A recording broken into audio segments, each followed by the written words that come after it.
Here we are, day 7 of the 10 days of awe. We're a week into the 10 days of awe. And the 7th commandment is, thou shalt not commit adultery. And as I said yesterday, recall the passage where Yeshua said, if you look upon a woman and lust after her, you've already committed adultery in your heart. I mean, on the surface, thou shalt not commit adultery seems very simplistic enough. Well, it's easy for me not to jump in bed with somebody else that's not my spouse. But Yeshua goes deeper because the sin starts in the heart. It starts in the mind before it manifests physically on the outside. Before somebody physically commits an act of adultery, they've fantasized about it. They've entertained the thought. They've planned and connived and schemed on maybe how they could actually do this and pull this off without getting caught. It starts in the heart, it starts in the mind before it actually comes to fruition in the outside world in the flesh.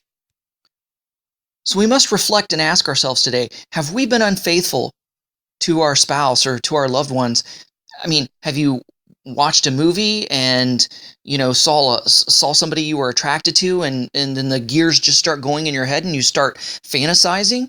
We need to repent. We need to rebuke that and repent of those thoughts and those activities.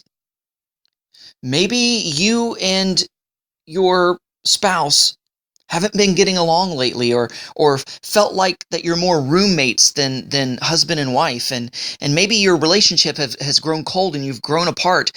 And maybe at work there's a coworker of the opposite sex that maybe you talk to at lunch or on break time, and you've been sharing some things, and you're starting to become intimate friends, and you're sharing and talking about things that those of the opposite sex really shouldn't be talking about. Maybe you're even talking about the problems that you're having in your marriage, and you found a sympathetic ear. This is the pathway to adultery. Now, granted, men are more likely to commit adultery in their hearts by fantasizing, because we are hardwired to be visually stimulated. But a woman, on the other hand, becomes unfaithful emotionally, where they get attached to somebody of the opposite sex and start having a flirtatious type verbal relationship, or start sharing intimate secrets. And there's an emotional support base there that is really reserved for spouses and not for just buddies of the opposite sex. So you've got to ask yourself, have I compromised my marriage and my relationship with my spouse by committing spiritual or emotional adultery in my heart or out in the workplace or out in this world? And we need to cut those relationships off if we forge them. And we need to create healthy boundaries so that we don't cross those lines again. And we need to reconcile things with our spouse.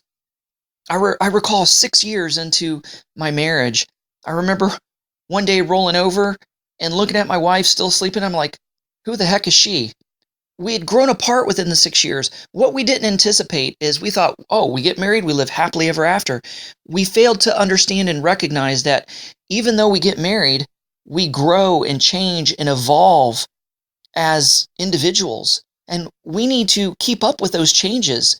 And what that means is dating doesn't stop after you slip on the wedding band. You need to have a regular time where you go out on dates. Now, this commandment can also be taken to the spiritual level. In God's eyes, what is spiritual adultery in God's eyes? In God's eyes, it's when you put anything else before Him. Idolatry is spiritual adultery. It's alluded to and it's allegorized over and over by the prophets in the scriptures, that idolatry is just like cheating on your spouse. And we've got to ask ourselves too, is there anything that we've put in place of God or ahead of God, or that we've lusted after or sought after or have been more intimate with than God?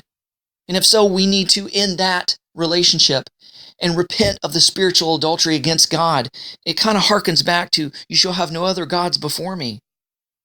Thou shalt not commit adultery. O Lord, reveal to us any improper thoughts or actions or relationships that we may have forged over the year, and help us in Yeshua's name to bring them to an end, to repent and reconcile and mend our relationship with our spouse. In Yeshua's name, amen.